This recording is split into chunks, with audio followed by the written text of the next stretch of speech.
A bleak December afternoon on the Lord Derby stand overlooking Aintree Racecourse. Seems a world away from that gorgeous April afternoon when Balabriggs romped to victory in the John Smith's Grand National. But that was also a very turbulent day in Aintree's history. Besides that spectacular success for Jason Maguire, Balabriggs and the McCain family, we also had two deaths which put Aintree firmly in the spotlight. Delighted to be joined here by Aintree MD Julian to talk about both sides of this coin. First of all, Julian, welcome. Thanks for taking time out. That McCain family win, Jason Maguire, Balabriggs, in many ways the dream result for Aintree on the day. Absolutely. The John Smith's Grand National has a wonderful ability to throw up a fantastic story that helps to promote horse racing, promote the event, and the McCains completing the fifth win for the family, the first win for Donald, was a great result, and looking back from where we are now, all the more poignant.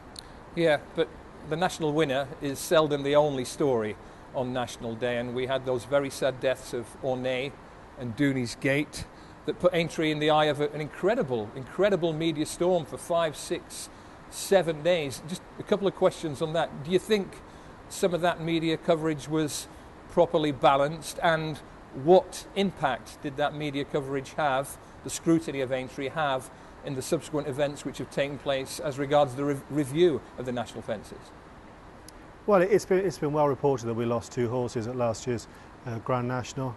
It's desperately sad when we lose any horses. Nobody wants to see that, least of all us. And we take the safety and welfare of all competitors in the Grand National very seriously. Going back in terms of the media coverage, the John Smith's Grand National is probably the one race a year that steps outside of the realm of the racing family, and we welcome in people that probably only watch one race a year. So it's not surprising that there was a huge amount of media interest in the outcomings of that day. It didn't take long for the announcement to be made that there was a review in process, the biggest, most important review of the Grand National and the fences for 20 plus years. What were your main objectives in announcing that review? Well, I think in stepping one step back is that we review every race at Aintree every year. That's no different. I think this year the difference is that we were joined by the BHA, who announced their own review, which we took part in. So who exactly was involved? Did we have animal welfare groups involved? Who had the final say in exactly what modifications were to be employed? Well, the BHA review was very thorough, and took a very considered time and consulted widely. They consulted with welfare groups such as World Horse Welfare and the RSPCA, groups of senior trainers, senior jockeys, veterinary professionals, and it took on board correspondence from people that had a view, that contacted either ourselves or the BHA. And I think the outcomings, and particularly those on the course, which were announced in the summer, were very much conclusions we came to jointly.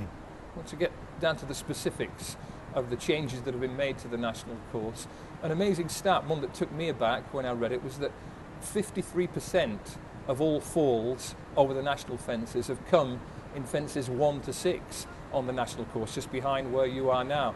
And the modifications, such as they are, have been made to fences 1, 4 and 6 on the national course. If we could just take those one by one. The first fence, I believe the main change there has been that the landing side's been levelled.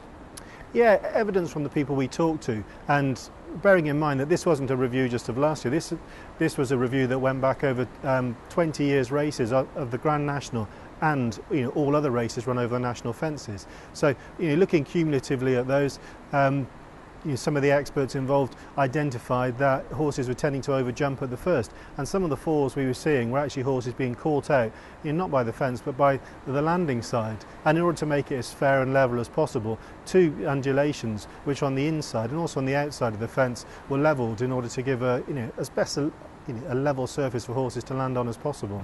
First fence, always important with such a big field.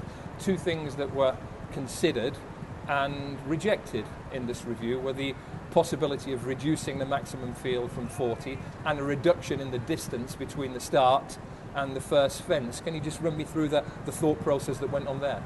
Yeah, and taking the number of horses first is, the Grand National course is an exceptionally wide course. There's plenty of racing room for 40 runners, and when we talked to the experts, when we reviewed some of the footage, it was pretty clear that very few horses were being crowded, and most horses, in incidents, weren't due to there not being enough room. So given the size of the course, we were quite happy to continue with 40 runners. I think if you look at the distance from the start to the first fence, it is unusually long, but having looked in detail at what you would do, whether you'd move the fence closer, there's some topography issues such as the position of the Melling Road, but also when we talked to those that had ridden in the race and those that trained horses that ran in the race, is actually there's a view that distance gives a bigger field plenty of time to sort them out by the time they get to the first. Okay, let's move on to the fourth fence, which is a pretty big fence. In percentage terms, it's been a very tough obstacle for jockeys and horses to overcome. I think the conclusion there was just that a small reduction in size was the answer. Absolutely, and when you look statistically over the fences that had caused problems in the Grand National and other races, the fourth, was one that sort of identified itself, which probably if we hadn't have done such a comprehensive review over a long period, we wouldn't have noticed that. And a combination of a small reduction in height, but also the introduction of 14-inch high takeoff boards and all the fences, we believe will reprofile the fence and make it much more inviting to jump. Okay, Julian, let's move on to Beecher's Brook, sixth fence on the Grand National course, just an iconic figure in the world of sport, and there's always going to be huge interest in this fence from both professionals and from the once-a-year viewing public. Serious alterations to the drop across this fence, I believe. Yes, Beecher's Brook, as you said, one of the most iconic obstacles, one of the most iconic places in sport. So, I think one of the key things we were looking to do was to modify the fence without retaining the essence that makes it Beecher's Brook, that makes it part of the Grand National. And looking at exactly how it rides, we were very keen also not to reduce the drop from the inside to the outside, which, as probably anybody that's ever watched a race knows, is that the inside of Beecher's Brook has a much larger drop on the inside than on the outside. But as it's also the first time the course turns, when we spoke to the jockeys, when we spoke to the trainers, they were very keen that actually that profile was retained to encourage his horses to spread out across the whole course, again so we didn't encourage crowding.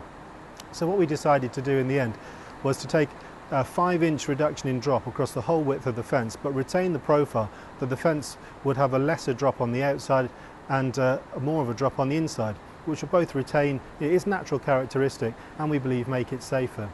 Talk to different people about this subject and you'll get various opinions.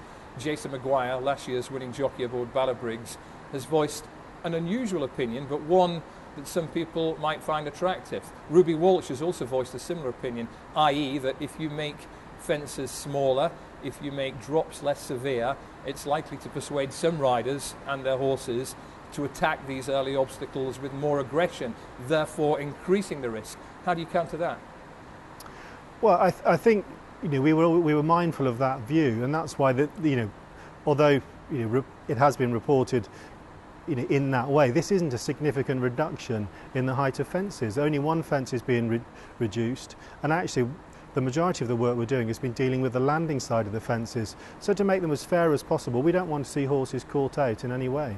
On a more general point, we've seen from various stories in racing, and particularly the whip debate, that poor news management can be extremely costly. So are you happy with the way the sport, and Aintree in particular, is getting the welfare message across in this instance? I think that there's more that the whole of racing can do, and if we can be criticised in any way, I think after the Grand National last year, some of the positive welfare actions we took for horses at the end of the race, i.e. jockeys dismounting, emergency precautionary veterinary care being right there with the horses, water to cool them down, was actually misconstrued, and we take that on board. We need to improve our communication.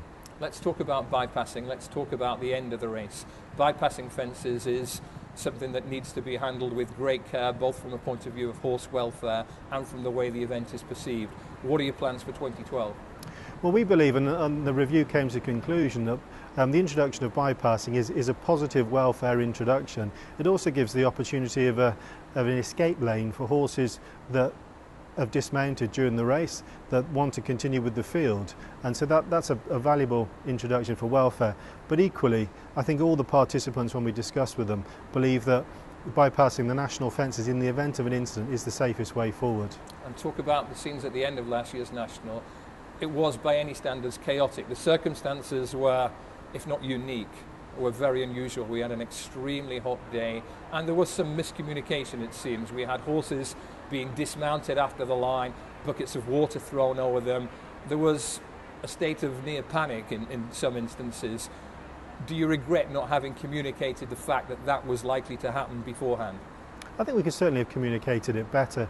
I think particularly to people watching on the BBC who maybe only once a year watch horse racing, that didn't really understand what was going on. So I think that's a key action for us this year.